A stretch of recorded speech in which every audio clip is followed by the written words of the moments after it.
Welcome to Cera. ഇന്ന് നമ്മൾ discuss ചെയ്യാൻ പോകുന്നത് ഇലക്ട്രോ മാഗ്നറ്റിക് തിയറിയിലെ കുളുംബ്സ് ലോ എന്ന് പറഞ്ഞിട്ടുള്ള ടോപ്പിക്കാണ്. അപ്പം കുളുംബ്സ് ലോ എല്ലാവർക്കും അറിയാം. രണ്ട് ചാർജുകൾക്കിടയിൽ ഉണ്ടാകുന്ന ഫോഴ്സിന്റെ മാഗ്നിറ്റ്യൂഡാണ് കുളുംബ്സ് ലോ നമുക്ക് പറഞ്ഞു തരുന്നത്. അപ്പൊ നമുക്ക് നോക്കാം. ഇപ്പൊ രണ്ട് ചാർജ് Q1 എന്ന് പറഞ്ഞിട്ടുള്ള ഒരു ചാർജ്, Q2 എന്ന് പറഞ്ഞിട്ടുള്ള മറ്റൊരു charge which is separated at a distance of r. അങ്ങനെയാണെങ്കിൽ ഫോഴ്സ് എന്താണ്? ഫോഴ്സ് is equal to ഇവയ്ക്കിടയിൽ ഉണ്ടാകുന്ന ഫോഴ്സ് എന്ന് പറയുന്നത് 1/4πε0 Q1 Q2 by r square അല്ലേ? ഓക്കെ, ഇനി അടുത്തത് ഇത് തന്നെയാണ് നമ്മളെ കുളുംബ്സ് ലോ ബേസ് ചെയ്തിട്ട് ഒരു പോയിന്റ് ചാർജ് പ്രൊഡ്യൂസ് ചെയ്യുന്ന ഇലക്ട്രിക് ഫീൽഡിന്റെ ഇക്വേഷനും പറയുന്നത് അറ്റ് എ ഡിസ്റ്റൻസ് r ദൂരം അകലെ ഒരു പോയിന്റ് ചാർജ് പ്രൊഡ്യൂസ് ചെയ്യുന്ന ഇലക്ട്രിക് ഫീൽഡിന്റെ ഇക്വേഷൻ എന്തായിരുന്നു? ഇതൊക്കെ ഫ്രീ സ്പേസിലാണ്. അങ്ങനെയാണെങ്കിൽ മാത്രമേ നമുക്ക് എപ്സിലോൺ 0 ഉപയോഗിക്കാൻ പറ്റുള്ളൂ. Electric field is equal to 1/4πε0 Q divided by r square. ഇതാണ് ഇലക്ട്രിക് ഫീൽഡിന്റെ ഇക്വേഷൻ. ഇനി സപ്പോസ് ഈ രണ്ട് ചാർജുകൾക്കിടയിൽ ഉണ്ടാകുന്നത് വേറെ ഏതോ ഒരു മീഡിയം ആണെന്ന് വിചാരിക്കാം. വേറെ മീഡിയം, സപ്പോസ് രണ്ട് ചാർജുകൾ വെള്ളത്തിലാണ്, അല്ലെങ്കിൽ വേറെ രണ്ട് ചാർജുകൾക്കിടയിൽ ഗ്ലാസ് ആണ്, മീഡിയം മാറി. അങ്ങനെ ആവുമ്പോൾ നമ്മൾ ഉപയോഗിക്കേണ്ട ഇക്വേഷൻ നമുക്കറിയാവുന്നതാണ്. 1/4πε. എപ്സിലോൺ എന്ന് വെച്ചാൽ പെർമിറ്റിവിറ്റി ഓഫ് ദി മീഡിയം. ഇത് permittivity of free space, epsilon 0. ഇവിടെ epsilon into Q1 Q2 by r square. ഇനി ഇലക്ട്രിക് ഫീൽഡ് ആണെങ്കിൽ 1/4πε Q ബൈ r സ്ക്വയർ. ഇനി നോക്കിയേ, നമ്മള് വേറൊരു എപ്സിലോൺ r എന്ന് പറഞ്ഞിട്ടുള്ള ഒരു ടേം. എപ്സിലോൺ r എന്ന് വെച്ചാൽ relative permittivity, that is equal to epsilon by epsilon 0. Epsilon by epsilon 0 or epsilon is equal to epsilon r into epsilon 0. ഇത് നിങ്ങൾക്ക് അറിയാവുന്നതാണ്. സോ നമ്മൾ അടുത്തതായിട്ട് ഡിസ്കസ് ചെയ്യുന്നത് കുളുംബ്സ് ലോന്റെ ചെറിയൊരു മോഡിഫിക്കേഷൻ ആണ്. മോഡിഫിക്കേഷൻ അല്ല, നോക്കാം, എന്താ പറയാ, രണ്ട് ചാർജ് നോക്ക്, ശ്രദ്ധിക്കാം. രണ്ട് charge Q1 Q2 separated at a distance d and r നെ d ആക്കി മാറ്റുന്നു, d. അങ്ങനെയാണെങ്കിൽ ഇവയ്ക്കിടയിൽ ഉണ്ടാകുന്ന ഫോഴ്സ് നമുക്കറിയാം. ഇതിന്റെ ഇടയിൽ വേറെ ഒരു മീഡിയം ഞാൻ കൊണ്ടുവച്ചു. ഈ മീഡിയത്തിന്റെ തിക്നെസ് T ആണ്. ഈ മീഡിയത്തിന്റെ തിക്നെസ് Tയും റിലേറ്റീവ് പെർമിയബിലിറ്റി എപ്സിലോൺ ആറുമാണെങ്കിൽ what is the force between these two charges? ശ്രദ്ധിക്കാം, രണ്ട് charge which is separated at a distance d, അതിന്റെ ഇടയിൽ വേറെ ഒരു മീഡിയം കൊണ്ടുവച്ചു. ആ മീഡിയത്തിന്റെ thickness T and relative permittivity epsilon r. അങ്ങനെയാണെങ്കിൽ ഇതിന്റെ ഇടയിൽ ഉണ്ടാക്കുന്ന ഫോഴ്സ് എത്രയായിരിക്കും? നമുക്ക് ഫോഴ്സിന്റെ ഇക്വേഷൻ എഴുതാം. ഫോഴ്സ് ഇസ് ഈക്വൽ ടു, ശ്രദ്ധിച്ചോ, 1/4π epsilon 0 Q1 Q2 divided by d minus t plus root of epsilon r into t the whole square. Root of epsilon r into t the whole square. So ഇത് എങ്ങനെ വന്ന് എന്ന് നമുക്ക് just ഒന്ന് check ചെയ്യാം. ശ്രദ്ധിച്ചോ, F is equal to 1/4π. Medium വേറെ ആണെങ്കിൽ നമ്മൾ എഴുതുന്നത് എപ്സിലോൺ ആണ്. എപ്സിലോണെ എനിക്ക് എപ്സിലോൺ 0 എപ്സിലോൺ r എന്ന് എഴുതാം. Into Q1 Q2 divided by distance between the two charges whole square. That means d square അല്ലെ, d സ്ക്വയർ. ഡിന്റെ കൂടെ ഞാൻ ഒരു -t കൊടുക്കുന്നു, പ്ലസ് t ആഡ് ചെയ്യുന്നു. ഇങ്ങനെ എഴുതിയ കുഴപ്പമുണ്ടോ? ഇല്ല. ഇനി ഞാൻ ഈ എപ്സിലോൺ r, ഇയാളെ എപ്സിലോൺ r ആണ്. ഈ എപ്സിലോൺ r-നെ ഈ ബ്രാക്കറ്റിന്റെ ഉള്ളിലേക്ക് കൊണ്ടുപോകുമ്പോൾ, ഈ എപ്സിലോൺ r-നെ ബ്രാക്കറ്റിന്റെ ഉള്ളിലേക്ക് കൊണ്ടുപോകുമ്പോൾ എന്തായിട്ട് മാറും? അത് റൂട്ട് എപ്സിലോൺ r ആയിട്ട് മാറും. So that is 1/4π epsilon 0 into Q1 Q2 divided by root epsilon r ആയിട്ട് മാറും. Root of epsilon r into d minus t. Plus root of epsilon R into T the whole square. ഇനി ഈ D minus T portion, ഈ ടീന്റെ dielectric constant അല്ലെങ്കിൽ relative permeability ആണ് epsilon R. അപ്പൊ D minus T portion എന്തായിരിക്കും? Air ആയിരിക്കും, അല്ലെങ്കിൽ ഫ്രീ സ്പേസ് ആണ്. അവിടുത്തെ എപ്സിലോൺ ആർ എന്ന് പറയുന്നത് 1 ആണ്. അതുകൊണ്ട് തന്നെ നമുക്ക് ഇതിനെ 1 ആക്കാം. That means force is equal to 1/4 pi epsilon 0 q1 q2 divided by d minus t plus root epsilon r into t the whole square. ഒരു ഇക്വേഷൻ ആണ്. ഓക്കെ, നോക്കാം, ഇത് ബൈഹാർട്ട് ചെയ്യേണ്ട ആവശ്യമില്ല, ജസ്റ്റ് നിങ്ങൾക്ക് എഴുതി നോക്കിയാൽ തന്നെ കിട്ടാവുന്നതേ ഉള്ളൂ. ഓക്കെ, ഇനി കുളംബ്സ് ലോനെ ബേസ് ചെയ്തിട്ട് വരുന്ന കുറച്ച് പ്രോബ്ലംസ് നമുക്ക് നോക്കാം. പ്രോബ്ലംസ് ചെയ്യണമെങ്കിൽ വെക്ടർ ആൽജിബ്ര നന്നായിട്ട് അറിഞ്ഞിരിക്കണം കുളംബ്സ് ലോ ബേസ് ചെയ്തിട്ട്. കാരണം ഫോഴ്സ് വെക്ടർ ആണ്, ഫോഴ്സിനെ ആഡ് ചെയ്യാനും വെക്ടർ ആൽജിബ്ര നമുക്ക് നന്നായിട്ട് ഡീൽ ചെയ്യാൻ പറ്റണം. എങ്കിൽ മാത്രമേ കുളംബ്സ് ലോയിലെ പ്രോബ്ലംസ് നമുക്ക് ഡീൽ ചെയ്യാൻ പറ്റും. ഓക്കെ, 3 charges question നോക്കാം. 3 charges are located on the circumference of a circle of radius r as shown in the figure below. The 2 charges q subtend an angle of 90 degree at the center of the circle. ഒരു circle, ആ സർക്കിളിന്റെ radius എത്രയാ? 6.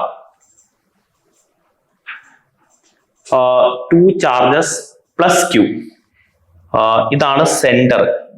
ഇപ്പൊ സെന്ററിൽ നിന്ന് ഞാൻ ഇങ്ങോട്ട്, ഇത് 90 ഡിഗ്രി ആണ്. ഇവിടെ ഒരു പ്ലസ് ക്യൂ ചാർജ് ഉണ്ട്, ഇവിടെ വേറെ ഒരു പ്ലസ് ക്യൂ ചാർജ് ഉണ്ട്. ഇതാണ് ഇവർ ഇപ്പൊ പറഞ്ഞ കഥ അനുസരിച്ചുള്ളത്. The charge Q is symmetrically placed with respect to the charges Q. ഒരു ചാർജ് സ്മോൾ ക്യൂ ഈ 2 പോസിറ്റീവ് ചാർജിന്, ഈ 2 ക്യാപിറ്റൽ ക്യൂ ചാർജിന് സിമെട്രിക്കലി പ്ലേസ് ചെയ്തു എന്നാണ് പറഞ്ഞിരിക്കുന്നത്. സിമെട്രിക്കലി പ്ലേസ് ചെയ്തു. ഓക്കെ, സിമെട്രിക്കലി നമ്മൾ പ്ലേസ് ചെയ്തു. If the electric field at the centre of circle is 0, what is the magnitude of positive Q? അപ്പൊ ഈ സ്മോൾ ക്യൂന്റെ ചാർജ് എത്രയാണെന്നൊന്നും, ചാർജ് പോസിറ്റീവ് ആണോ നെഗറ്റീവ് ആണോ എന്നൊന്നും പറഞ്ഞിട്ടില്ല. ജസ്റ്റ് ഇവർ മാഗ്നിറ്റ്യൂഡ് മാത്രമേ ചോദിച്ചിട്ടുള്ളൂ. അപ്പൊ നോക്കാം, ഞാൻ ഈ ക്യാപിറ്റൽ ക്യൂവിനെ ജസ്റ്റ് പോസിറ്റീവ് ആയിട്ടാണ് എടുത്തത്. ക്വസ്റ്റ്യനിലൊന്നും പറഞ്ഞിട്ടില്ലെങ്കിലും പോസിറ്റീവ് ആയിട്ട് എടുത്തു. ഈവൻ നെഗറ്റീവ് ആയിട്ട് എടുത്താലും കുഴപ്പമില്ല. നോക്കാം, പോസിറ്റീവ് ആയിട്ട് എടുത്തു എന്ന് വിചാരിക്കാം. അപ്പം ഈ പോസിറ്റീവ് ചാർജ് ഇവിടെ ഒരു ഇലക്ട്രിക് ഫീൽഡ് ഉണ്ടാക്കും. ഈ പോയിന്റിൽ സെന്ററിൽ ഒരു ഇലക്ട്രിക് ഫീൽഡ് ഉണ്ടാക്കും. ക്ലിയർ അല്ലേ?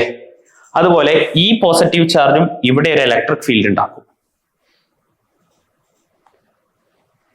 ഈ സ്മോൾ ക്യൂ ചാർജും സെന്ററിൽ ഒരു ഇലക്ട്രിക് ഫീൽഡ് ഉണ്ടാക്കും. ഇതിന്റെ വെക്ടർ സമ്മ് 0 ആയിരിക്കണം. 0 ആയിരിക്കാനുള്ള കണ്ടീഷൻ നമ്മൾ എഴുതുക. കണ്ടീഷൻ എഴുതുമ്പോൾ ഓട്ടോമാറ്റിക്കലി നമുക്ക് ഇപ്പോ ക്യാപിറ്റൽ ക്യൂവിനെ സ്മോൾ ക്യൂവിന്റെ ടേംസ് കിട്ടും. നോക്കിക്കോ, ഇനി ഞാൻ പെട്ടെന്ന് ചെയ്യും. ഈ ക്യൂ ഇവിടെ ഉണ്ടാക്കുന്ന ഇലക്ട്രിക് ഫീൽഡ് ഈ ഡയറക്ഷനിലാണ്, ഈ ഡയറക്ഷൻ. ഇനി ഈ ക്യൂ ഉണ്ടാക്കുന്ന ഇലക്ട്രിക് ഫീൽഡ് ഈ ഡയറക്ഷൻ വിത്ത് സെയിം മാഗ്നിറ്റ്യൂഡ്. അപ്പൊ ഈ ആംഗിൾ എന്തായാലും 90 തന്നെ. അപ്പൊ നോക്കാം, ഇലക്ട്രിക് ഫീൽഡിന്റെ ഇക്വേഷൻ എന്താ ഇവിടെ വരിക? K Q divided by R square. K എന്ന് പറഞ്ഞാൽ 1/4 pi epsilon 0. ഇവിടെയും K Q divided by R square. ഇത് രണ്ടും സെയിം വെക്ടേഴ്സ് ആണ്. ഇവയ്ക്കിടയിൽ ഉണ്ടാക്കുന്ന ആംഗിൾ 90 ആണ്. എങ്കിൽ അതിന്റെ റിസൾട്ടന്റ് എങ്ങോട്ടായിരിക്കും? റിസൾട്ടന്റ് നേരെ താഴേക്ക് വിത്ത് എ മാഗ്നിറ്റ്യൂഡ് 90 ഡിഗ്രി ആണെങ്കിൽ √2 into K Q by R square. ഇനി ഇതാണ് ഈ 2 ക്യാപിറ്റൽ ക്യൂ ചാർജ് കാരണം ഉണ്ടാകുന്ന ഇലക്ട്രിക് ഫീൽഡ്. ഈ ഇലക്ട്രിക് ഫീൽഡിനെ ഇവിടെ ഉണ്ടാകുന്ന ചാർജ് നള്ളിഫൈ ചെയ്യണം. നള്ളിഫൈ ചെയ്യണമെങ്കിൽ ഈ ചാർജ് ഇവിടെ ഉണ്ടാക്കുന്ന ഇലക്ട്രിക് ഫീൽഡ് ഈ ഡയറക്ഷനിലാണെങ്കിൽ സ്മോൾ ക്യൂ പോസിറ്റീവ് ചാർജ് ആയിരിക്കണം. Positive charge with equal magnitude ആയിരിക്കണം. ഇതിന്റെ അതേ ഈക്വൽ മാഗ്നിറ്റ്യൂഡ്. അപ്പൊ ഇവിടുന്ന് ഇങ്ങോട്ടുള്ള ദൂരം r ആണ്. r ആയതുകൊണ്ട് തന്നെ ഇതുണ്ടാക്കുന്ന ഇലക്ട്രിക് ഫീൽഡിന്റെ ഇക്വേഷൻ kq/r² ആയിരിക്കും. ഇത് രണ്ടും ഈക്വൽ ആണെങ്കിൽ ഈ പോയിന്റിൽ സെൻട്രൽ ഉണ്ടാകുന്ന ഇലക്ട്രിക് ഫീൽഡ് 0 ആയിരിക്കും. സോ ജസ്റ്റ് ആ കണ്ടീഷൻ എഴുതിയാൽ മാത്രം മതി. kq/r² is equal to √2 into kq divided by capital R². kയും കട്ടായി, r² കട്ടായി, q is equal to √2q or q is equal to q divided by √2. So option A. Okay. നമുക്ക് ഇനി അടുത്ത ക്വസ്റ്റ്യനിലേക്ക് പോകാം.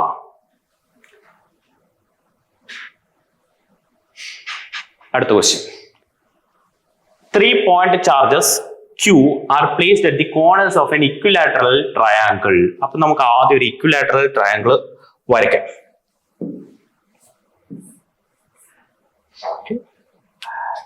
Okay, equilateral triangle. ഏതാ charge ഏതാ?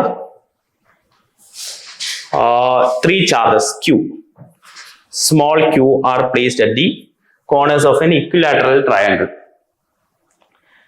The another point charge, capital Q, is placed at the centroid of this triangle. ഒരു capital Q charge സെൻട്രോയിഡിൽ വെച്ചിട്ടുണ്ട്. ഇതിന്റെ സെൻട്രോയിഡ് എന്ന് വെച്ചാൽ ഒന്നുമില്ല, ഈ സൈഡ്സിന്റെ ബൈസെക്ടർ കൂട്ടിമുട്ടുന്ന സ്ഥലം, അത്രയേ ഉള്ളൂ സെൻട്രോയിഡ് എന്ന് പറയുന്നത്. ഈ ഓരോ സൈഡിന്റെ ബൈസെക്ടർ ഇന്റർസെക്ട് ചെയ്യുന്ന ആ ഒരു പോയിന്റ് ആണ് സെൻട്രോയിഡ്. ഓക്കെ, ആ ഒരു ഐഡിയ ഉണ്ടായാൽ മതി. If the force on each of the charges Q vanishes, then ratio of capital Q by small q is. നമുക്ക് നോക്കാം.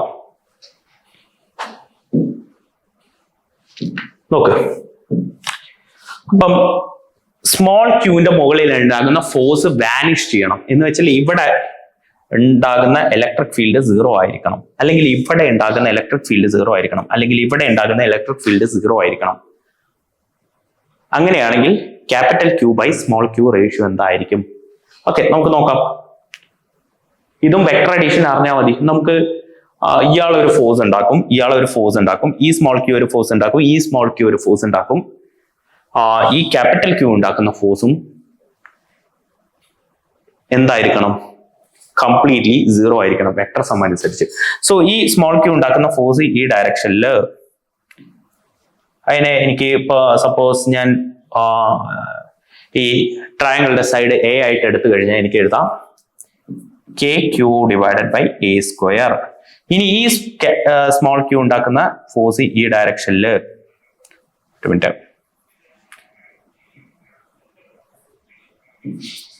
അതെന്താ? kq by a². ഇനി അതിന്റെ റിസൾട്ടന്റ് ഇത് തമ്മിൽ ഉണ്ടാകുന്ന ആംഗിൾ 60 ഡിഗ്രിയാണ്. കാരണം ഈ ആംഗിൾ 60 ഡിഗ്രിയാണ്. സോ ഈ ആംഗിൾ 60 ഡിഗ്രി ആയതുകൊണ്ട് ഇങ്ങോട്ടുണ്ടാകുന്ന ഫോഴ്സ് എന്ന് പറയുന്നത് എന്തായിരിക്കും? √3 into kq divided by a². രണ്ട് ഈക്വൽ വെക്ടേഴ്സ്, അതിന്റെ ഇടയിൽ ഉണ്ടാകുന്ന ആംഗിൾ 60 ആണെങ്കിൽ റിസൾട്ടന്റ് എന്തായിരിക്കും? √3 into magnitude of that vector ആയിരിക്കും. അത് ഓർമ്മ വേണം. ഓക്കെ, ഇനി ഇങ്ങോട്ടായിരിക്കും. ഇനി ഇവിടെ ഉണ്ടാകുന്ന ഫോഴ്സ് 0 ആകണമെങ്കിൽ ഈ ക്യാപിറ്റൽ ക്യൂ ചാർജ് നെഗറ്റീവ് ആയിരിക്കണം. പക്ഷെ നമ്മളോട് ഇവിടെ റേഷ്യോ മാത്രമേ ചോദിച്ചിട്ടുള്ളൂ, അത് മാഗ്നിറ്റ്യൂഡിന്റെ റേഷ്യോ ആയിരിക്കും. സോ ഇത് ഇവിടേക്ക് ഈ ഗ്രീൻ വെക്ടറിന് ഈക്വൽ ആയിട്ട് ഇങ്ങോട്ടൊരു ഫോഴ്സ് ഉണ്ടായിരിക്കണം, ഈ ഡയറക്ഷനിൽ ഒരു ഫോഴ്സ് ഉണ്ടായിരിക്കണം ഈക്വൽ. അത് എത്രയാന്നുള്ളത് നമുക്ക് നോക്കണം. സോ ഈ പോയിന്റ് നിന്ന് സെൻട്രോയിഡ് വരെയുള്ള ദൂരം x ആണെങ്കിൽ ആ ഫോഴ്സിന്റെ equation kq divided by x². Okay, കാണുന്നില്ലെങ്കിൽ ഞാൻ ജസ്റ്റ് ഒന്ന് മാറ്റിയിട്ട് എഴുതാട്ടോ, ബ്ലൂവിലായോണ്ട് നോക്കാം. k into capital Q into small q divided by x². x എന്ന് പറഞ്ഞാൽ ഒരു കോർണറിൽ നിന്ന് സെൻട്രോയിഡിലേക്കുള്ള ദൂരം. ദാറ്റ് ഈസ് ഈക്വൽ ടു എന്തിന് ഈക്വൽ ആയിരിക്കണം? ആ രണ്ട് വെക്ടേഴ്സിന്റെ റിസൾട്ടന്റിന് ഈക്വൽ ആയിരിക്കണം.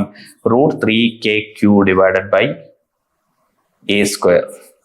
ഇനി നമുക്ക് എയും എക്സും തമ്മിലുള്ള ബന്ധം കണ്ട് പിടിച്ചു കഴിഞ്ഞാൽ പിന്നെ നമുക്ക് എന്ത് ചെയ്യാൻ പറ്റും? Q/Q റേഷ്യോ കിട്ടും. അപ്പൊ നോക്കാം, ഒരു സൈഡ് എ അങ്ങനെയാണെങ്കിൽ ഈ ആംഗിൾ എത്രയായിരിക്കും? ഞാൻ ഇവിടെ മാർക്ക് ചെയ്യുന്നത് ശരിക്കും ശ്രദ്ധിച്ചോ. ഈ ആംഗിൾ, ഈ വൈറ്റിൽ മാർക്ക് ചെയ്യുന്ന ആംഗിൾ, ഇത് ടോട്ടൽ 60 ആണെങ്കിൽ അതിന്റെ പകുതി 30. ഇനി ഈ ദൂരം ഇത് 90 ഡിഗ്രിയാണ്, ഇത് 90 ഡിഗ്രി. ഓക്കെ, ഞാൻ ഒന്നും കൂടി ഫിഗർ കുറച്ച് വലുതാക്കി വരയ്ക്കട്ടോ, നിങ്ങൾക്ക് ഒന്നും കൂടി ഒരു ഐഡിയ കിട്ടും.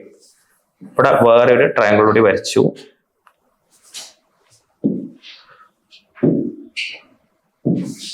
നോക്കാം, നമ്മൾ ഇതിലൂടെ അങ്ങനെ കട്ട് ചെയ്ത് പോകുന്നുണ്ട്.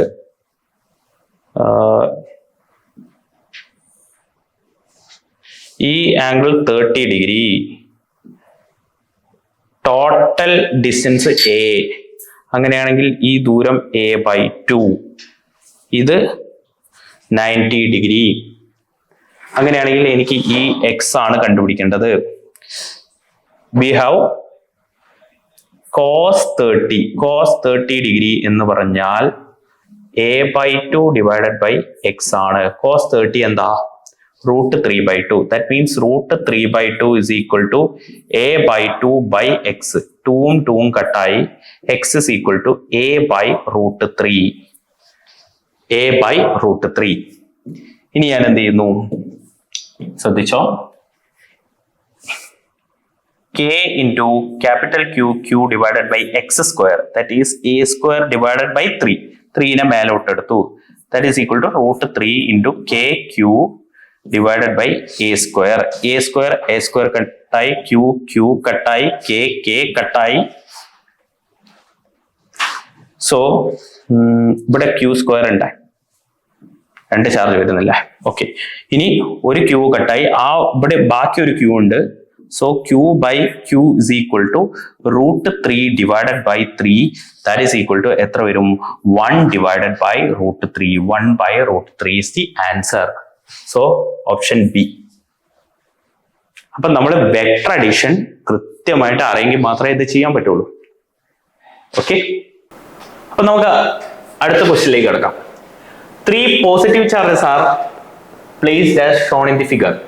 If the middle charge is slightly displaced along x-axis, will it perform SHM? നോക്കാം. ഇപ്പം ഇവിടെ 3 ചാർജ് ഉണ്ട്. ഇത് ഒന്നാമത്തെ ചാർജ്. ഓക്കെ, ഇത് രണ്ടാമത്തെ ചാർജ്. ഇതിനെ ഞാൻ 1, 2 എന്ന് പേരിട്ടു, അത്രേ ഉള്ളൂ. ഒന്നാമത്തെ ചാർജ് ഈ മിഡിൽ ചാർജിന്റെ മുകളിൽ കൊടുക്കുന്ന ഫോഴ്സും രണ്ടാമത്തെ ചാർജ് ഈ മിഡിൽ ചാർജിന്റെ മുകളിൽ കൊടുക്കുന്ന ഫോഴ്സും ഈക്വൽ ആൻഡ് ഓപ്പോസിറ്റ് ആണ്. ഇത് ഈ ഡയറക്ഷനിലാണ് ഫോഴ്സ് കൊടുക്കുന്നത്, രണ്ടാമത്തെ ചാർജ് ഈ ഡയറക്ഷനിലാണ് ഫോഴ്സ് കൊടുക്കുന്നത്. സോ അതുകൊണ്ട് തന്നെ ഇപ്പൊ ക്യാൻസൽ ചെയ്തു പോകും. സോ ഇത് ഇക്വിലിബ്രിയം പൊസിഷനിലാണ്. അപ്പൊ ഞാൻ ചെറുതായിട്ടൊന്ന് എക്സ് ഡയറക്ഷനിൽ ഇതിനെ ഒന്ന് ഡിസ്പ്ലേസ് ചെയ്തു. എക്സ് ഡയറക്ഷനിൽ ഇതിനെ ഡിസ്പ്ലേസ് ചെയ്തു. ഈ ചാർജ് സപ്പോസ് ഇവിടെ എത്തി എന്ന് വിചാരിക്കാം. ഇവിടെ എത്തിക്കഴിഞ്ഞാൽ ഡിസ്പ്ലേസ് ചെയ്ത ഡിസ്റ്റൻസ് എക്സ് ആണ്. സോ ഈ രണ്ടാമത്തെ ചാർജ് ഇതിന്റെ മുകളിൽ കൊടുക്കുന്ന ഫോഴ്സ് വളരെ കൂടുതലായിരിക്കും ഒന്നാമത്തെ ചാർജിനെ അപേക്ഷിച്ച്. അതുകൊണ്ട് ആ ഫോഴ്സ് ഇതാ ഈ ഡയറക്ഷനിൽ ഇത്രയും ഉണ്ടാവും. ഞാൻ ജസ്റ്റ് ഒന്ന് പറയുന്നു, രണ്ടാമത്തെ ചാർജ് കൊടുക്കുന്നു. ഒന്നാമത്തെ ചാർജ് കൊടുക്കുന്ന ഫോഴ്സ് എന്തായിരിക്കും? വളരെ കുറവായിരിക്കും. സോ എഫക്റ്റീവ്ലി ഇത് അങ്ങോട്ടാണ് ഞാൻ ഡിസ്പ്ലേസ് ചെയ്തത്, പക്ഷെ ഓപ്പോസിറ്റ് ഡയറക്ഷനിൽ ഒരു റീസ്റ്റോറിംഗ് ഫോഴ്സ് ഉണ്ടാകും. റീസ്റ്റോറിംഗ് ഫോഴ്സ് എന്ന് പറഞ്ഞാൽ റിപ്പൽഷൻ കാരണം ഉണ്ടാകുന്ന ഫോഴ്സ് ഇത് ഈ ഡയറക്ഷനിൽ ഇങ്ങോട്ട് ഉണ്ടാവും, ഈ ഡയറക്ഷനിൽ. സോ ഇത് ഇവിടെ എത്തിക്കഴിഞ്ഞാൽ ഫോഴ്സ് 0 ആകും, പക്ഷെ ഇനേർഷ്യ കാരണം ഇത് ഇങ്ങോട്ട് മൂവ് ചെയ്യും അല്ലെ? അവിടെ ഇങ്ങോട്ട് മൂവ് ചെയ്ത് കഴിഞ്ഞാൽ ഈ ചാർജ് കൊടുക്കുന്ന ഫോഴ്സ് കൂടും, ആ ചാർജ് കൊടുക്കുന്ന ഫോഴ്സ് കുറയും. അതുകൊണ്ട് ഇതിന് ഓപ്പോസിറ്റ് ഡയറക്ഷനിൽ റിപ്പൽഷൻ ഉണ്ടാകും. അതുകൊണ്ട് തന്നെ ഇത് മുന്നോട്ട് പോകും, പിറകോട്ട് വരും, മുന്നോട്ട് പോകും, പിറകോട്ട് വരും, with mean position as x is equal to 0. Clear അല്ലേ? അപ്പൊ ഇത് SHM എക്സിക്യൂട്ട് ചെയ്യും. ഇഫ് യെസ്, അപ്പൊ SHM എക്സിക്യൂട്ട് ചെയ്യും. Yes. If yes, find the time period of SHM-ന്റെ ടൈം പീരീഡ് നമുക്ക് കണ്ടുപിടിക്കാം. ശ്രദ്ധിക്കാം. ആദ്യം നമുക്കറിയാം restoring force F is equal to kx, ഓർമ്മല്ലേ? F is equal to -kx. Vector സൈനിൽ എഴുതുകയാണെങ്കിൽ F is equal to minus kx. കാരണം നമ്മൾ കൊടുക്കുന്ന ഫോഴ്സിന് ഓപ്പോസിറ്റ് ആണ് റീസ്റ്റോറിംഗ് ഫോഴ്സ്. റീസ്റ്റോറിംഗ് ഫോഴ്സ് ആണെങ്കിൽ F is equal to kx. Apply ചെയ്യുന്ന ഫോഴ്സ് മൈനസ് kx. ഓക്കെ, നോക്കാം, ഞാൻ മാഗ്നിറ്റ്യൂഡ് വൈസ് ആണ് എഴുതിയത്. അപ്പോൾ എഫക്റ്റീവ് ഈ ചാർജിന്റെ മുകളിൽ ഉണ്ടാക്കുന്ന force is equal to kx, where k is the force constant. kനെ എനിക്ക് m omega square എന്ന് എഴുതാം, ചെറിയ ക്ലാസ്സിൽ നിങ്ങൾ പഠിച്ചിട്ടുണ്ട്. Or omega square is equal to root of k by m and time period is equal to 2 pi by omega. omega square അല്ല, root of k by m omega. Okay, ഇതൊക്കെ ഓർമ്മ ഉണ്ട് എന്ന് വിചാരിക്കുന്നു. ഓക്കെ, അപ്പൊ നമ്മൾ ഇവിടെ ചെയ്യാൻ പോകുന്നത് ആദ്യം രണ്ടാമത്തെ ചാർജ് ഇതിന്റെ മുകളിൽ കൊടുക്കുന്ന ഫോഴ്സ് ആണ് F2. ഒന്നാമത്തെ ചാർജ് ഇതിന്റെ മുകളിൽ കൊടുക്കുന്ന force F1. So net force എന്ന് പറയുന്നത് F2 മൈനസ് F1 ആണ്. കാരണം opposite ഡയറക്ഷനിലായതുകൊണ്ട് F2 minus F1. F2 എന്തായിരിക്കും? F2 രണ്ടാമത്തെ ചാർജ് ഇതിന്റെ x, that is 1 by 4 pi epsilon 0 q into q square divided by a minus x the, sorry, this is a minus x the whole square, a minus x the whole square minus F1 എന്താണ്? 1 by 4 pi epsilon 0 q into q divided by ഈ ദൂരം a, ഈ ദൂരം x, a plus x the whole square. അപ്പം ഇനി ശ്രദ്ധിച്ചോ, നമ്മൾ എന്ത് ചെയ്യുന്നു? q square divided by 4 pi epsilon 0നെ ഞാൻ പുറത്തെടുക്കുന്നു. എന്നിട്ട് 1 divided by a minus x the whole square minus 1 divided by a plus x the whole square എന്ന് എഴുതുന്നു. ഓക്കെ, ഇനി force F is equal to q square divided by 4 pi epsilon 0 a minus x the whole square a plus x the whole square cross multiply ചെയ്യുന്നു. that is a plus x the whole square minus a plus x the whole square minus a minus x the whole square divided by a plus x whole square into a minus x whole square, a plus x into a minus x, that is equal to a square minus x square whole square.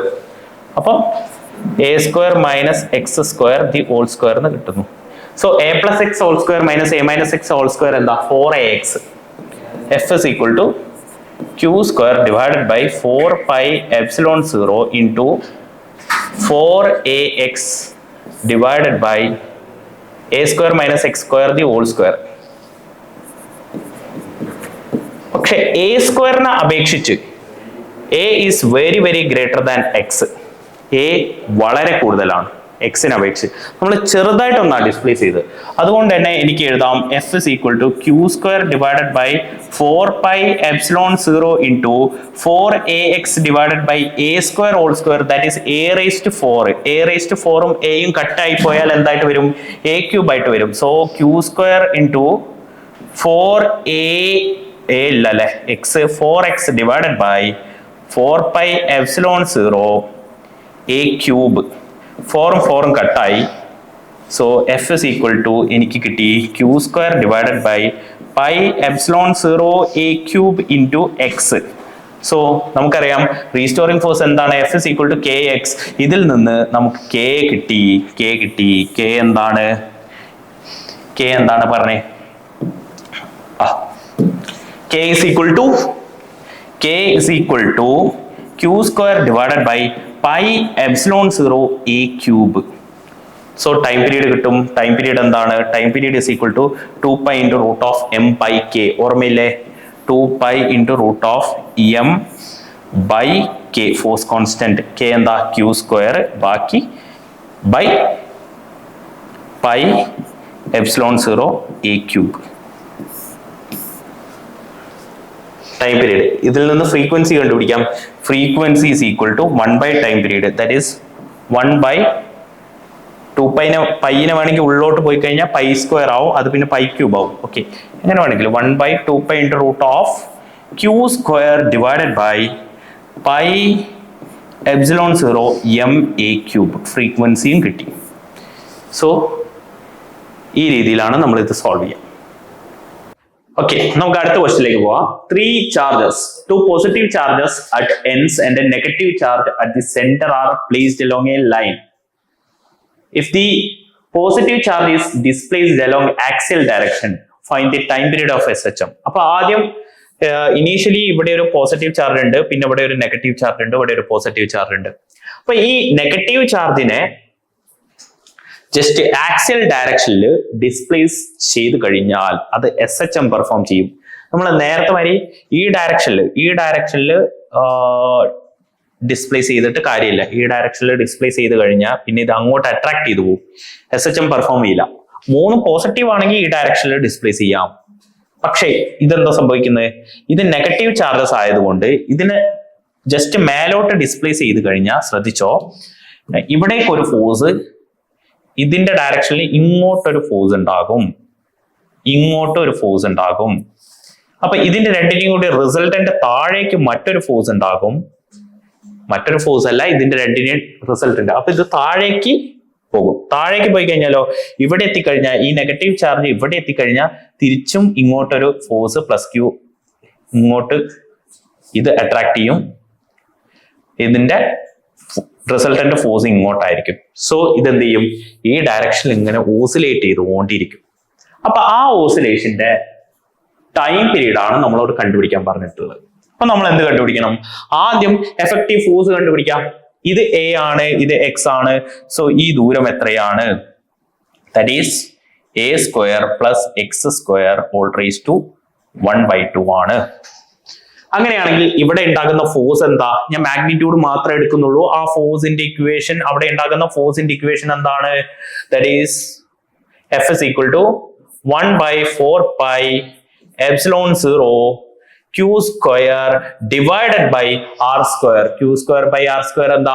R² എന്താ? A² plus X² ആണ്. R എന്ന് പറയുന്നത് A² plus X² ആണ്. ഇനി അപ്പൊ ആ force ഇങ്ങോട്ട്, ഈ F ഇങ്ങോട്ട്, ഇവിടുന്ന് സിമിലർ ആയിട്ട് ഈക്വൽ F ഇങ്ങോട്ട് ഉണ്ടാകും. ഞാൻ ഈ ആംഗിൾ തീറ്റ എടുത്തു, ഈ ആംഗിളും തീറ്റ എടുത്തു. അങ്ങനെയാണെങ്കിൽ ഈ ഫോഴ്സിനെ എനിക്ക് 2 കമ്പോണന്റ് ആയിട്ട് സ്പ്ലിറ്റ് ചെയ്യാം. ഒന്ന് F സൈൻ തീറ്റ ഈ ഡയറക്ഷനിലും F കോസ് തീറ്റ നേരെ താഴേക്കും, F കോസ് തീറ്റ നേരെ താഴേക്കും. സിമിലർലി ഈ ഫോഴ്സിനെ എനിക്ക് ഇങ്ങോട്ട് F സൈൻ തീറ്റയും F കോസ് തീറ്റയായിട്ട് സ്പ്ലിറ്റ് ചെയ്യാം. അപ്പൊ 2 F കോസ് തീറ്റ ഉണ്ട്. സോ താഴേക്ക് ഉണ്ടാകുന്ന റിസൾട്ടന്റ് ഫോഴ്സ് എന്ന് പറയുന്നത് 2F കോസ് തീറ്റയാണ്. നെറ്റ് ഫോഴ്സ് എന്താണ്? Net force 2F cos theta. അത് ഏത് ഫോർമാറ്റിലായിരിക്കണം? F is equal to KX ഫോർമാറ്റിലായിരിക്കണം. അതിൽ നിന്ന് K കളക്ട് ചെയ്യുക, ഡയറക്റ്റ് ഇക്വേഷനിൽ സബ്സ്റ്റിറ്റ്യൂട്ട് ചെയ്യാം. 2F കോസ് തീറ്റ. ഇനി ഞാൻ നേരെ എഴുതാൻ പോവാണ്. 2 into F നമ്മൾ നേരത്തെ എഴുതി വെച്ചു. എന്താണ്? 1/4 pi epsilon 0 Q² divided by A² plus X² into cos theta. Cos theta എന്താ? ഇവിടെ opposite side, adjacent side by hypotenuse അല്ലെ? Adjacent side X, hypotenuse A² plus X² all raised to 1/2. That means X divided by A² plus X² all raised to 1/2. A² plus X² all raised to 1/2. That is equal to 2ഉം 4ഉം cut ചെയ്യുക, ഇവിടെ അടിയിൽ 2 ഇട്ട് കൊടുക്കാം. Q² into X divided by 2 pi epsilon 0 A² plus X² 1 plus 1/2. A² plus X² into A² plus X² all raised to 1/2. That is A² plus X² all raised to 3/2.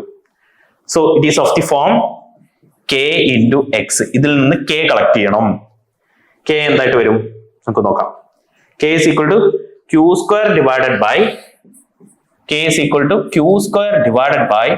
2 pi epsilon 0 A² plus X² all raised to 3/2. പക്ഷെ നമ്മളിവിടെ എടുക്കുന്ന SHM എന്താ? Simple harmonic motion ആണ്. Simple harmonic മോഷനിൽ A is very greater than X. So X² നമുക്ക് neglect ചെയ്യാം. So K is equal to Q² divided by 2 pi epsilon 0 into A² all raised to 3/2. That is A² all raised to 3/2 എന്താണ് വരിക? ഈ 2 ഉം 2 കട്ടായി a cube. So a cube എന്ന് വന്നു. ഇനി ടൈം പീരീഡ് കണ്ടുപിടിക്കാം. ടൈം പീരീഡിന്റെ ഇക്വേഷൻ എന്താ? ചെറിയ ക്ലാസ്സിൽ നമ്മൾ പഠിച്ചതാണ് 2π × m/k. k ആരാണ്? k ദാ k q² divided by 2π ε0. So 2π ഞാൻ മേലെ ഇട്ട് കൊടുത്തു, ε0 a ക്യൂബ്. ഓക്കെ, ഇതാണ് അപ്പൊ ടൈം പീരീഡിന്റെ ഇക്വേഷൻ. നേരത്തെ ടൈം പീരീഡിന്റെ ഇക്വേഷൻ എന്തായിരുന്നു? ഓർമ്മയുണ്ടോ? That is time period axial direction ആണെങ്കിൽ 2π × അവിടെ 2 ഇല്ലായിരുന്നു, ഉള്ളിൽ π m ε0 a cube divided by q² ആയിരുന്നു. സോ ആ രണ്ട് ടൈം പീരീഡിന്റെ റേഷ്യോ ചോദിക്കാം, അല്ലെങ്കിൽ തിരിച്ച് ടൈം പീരീഡിന്റെ ഇക്വേഷൻ ചോദിക്കാം, ഫ്രീക്വൻസിന്റെ ഇക്വേഷൻ ചോദിക്കാം, എങ്ങനെ വേണമെങ്കിലും ചോദിക്കാം. സോ ഈ രണ്ട് കേസ് നിങ്ങൾ ഓർത്ത് വെക്കണം. ഓക്കെ.